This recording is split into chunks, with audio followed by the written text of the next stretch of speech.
We spoke yesterday with Virginia Democratic Senator Tim Kaine. He had just returned from a visit to the Venezuelan border and spoke to us from Bogota, Colombia. We asked Senator Kaine about President Trump saying that he did not think white nationalism was a rising threat around the world. Margaret, it is on the rise, and the president should call it out, but sadly, he's not doing that. We saw in the aftermath of the horrible attack in Charlottesville that he tried to say that the white supremacists, neo-Nazis, neo-Confederates there were just, good people. But when you see church shootings in Charleston, a synagogue shooting in Pittsburgh, you see this hate-filled manifesto of the shooter in New Zealand who is murdering Muslims, we have to confront the fact that there is a rise in white supremacy, anti-immigrant, anti-Muslim attitudes. The president uses language often that's very similar to the language used by these bigots and racists. And if he's not going to call it out, then other leaders have to do more to call it out, and I certainly will. Well, the president did say it was a horrible thing that happened, but he said that the white nationalism issue is just a small group of people that have very, very serious problems.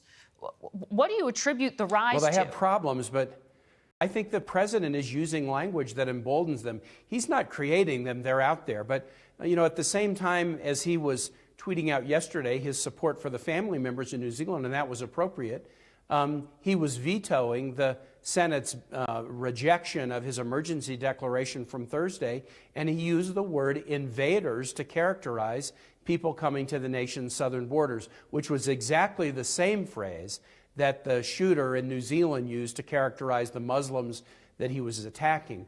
That kind of language from the person who probably has the loudest microphone on the planet Earth is hurtful and dangerous, and it tends to incite violence. I want to ask you about an exchange you had this week that seemed quite tense. You were very clearly frustrated with the acting Secretary of Defense, Shanahan, because you were asking why a list of military projects had not been provided to Congress that would be directly impacted by funding cuts due to reallocation for the president's border wall. I'm on the Armed Services Committee. I represent Virginia. I have a child in the military. So I sent a letter on February 15th to the Secretary of Defense and said, if you're going to ransack the Pentagon's budget, tell me what projects you're going to cut or delay or eliminate. They wouldn't provide an answer. At the hearing on Thursday, we're now going to vote that day on whether we support or reject the emergency declaration, and they still hadn't answered our question, what projects are at stake? At the hearing, he said, I'll send you the list later this afternoon. And you're right, I kind of blew up at him. You're going to give us the list after we vote? This is highly relevant to the vote about the president's emergency declaration. What projects are you going to ransack out of the Pentagon budget? Is it going to be military housing? Is it going to be trying to make our bases safer from terrorism with construction projects? Is it going to be rebuilding Tyndall Air Force Base that got blitzed in the hurricanes last fall? And they said they would give us the list after, but Margaret, to add insult to injury, they had to walk that back. They don't even want to give us the list now at all because we're going to have an override vote. I don't think the White House wants us to see the list before the override vote. Why do you think the White House is withholding this information you say is so relevant because of an upcoming vote? I think there's one You're reason. Connecting. You think they're trying to influence the outcome of it? Absolutely. This is not the Secretary of Defense, in my view. This is the White House wanting to hold the list back because they worry that if senators and House members saw the potential projects that were going to be ransacked to pay for the president's wall, they would lose votes. And I think they're going to try to hide the list until that veto override vote occurs in the House and then in the Senate.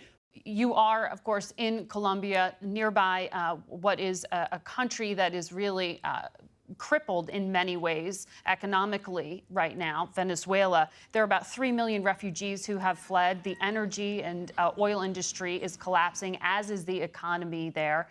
What is it that you were going to the border to see? What did you learn?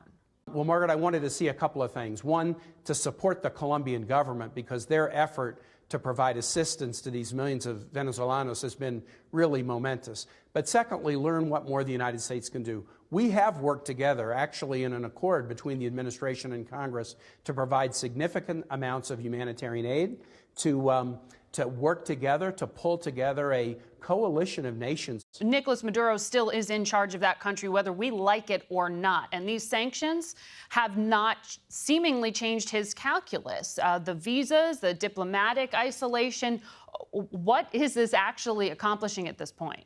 Well, it's giving hope to Venezuelans that there may finally be some change. The question isn't whether Maduro likes it or not. The question is, what do the Venezuelan people want? And the National Assembly has determined that the election of President Maduro was illegitimate. There needs to be a new government. So what more can we do? Yep. More humanitarian aid, more work together to pull more nations into our coalition. The sanctions are important. They're having an effect. Sanctions are economic, but there are also visa restrictions on Maduro and his cronies as they try to travel abroad. We need to give hope to the Venezuelan people that we stand with them and support them. It's a massive humanitarian crisis driven by one person, Nicolas Maduro, and the Venezuelan people are speaking out and they want something better.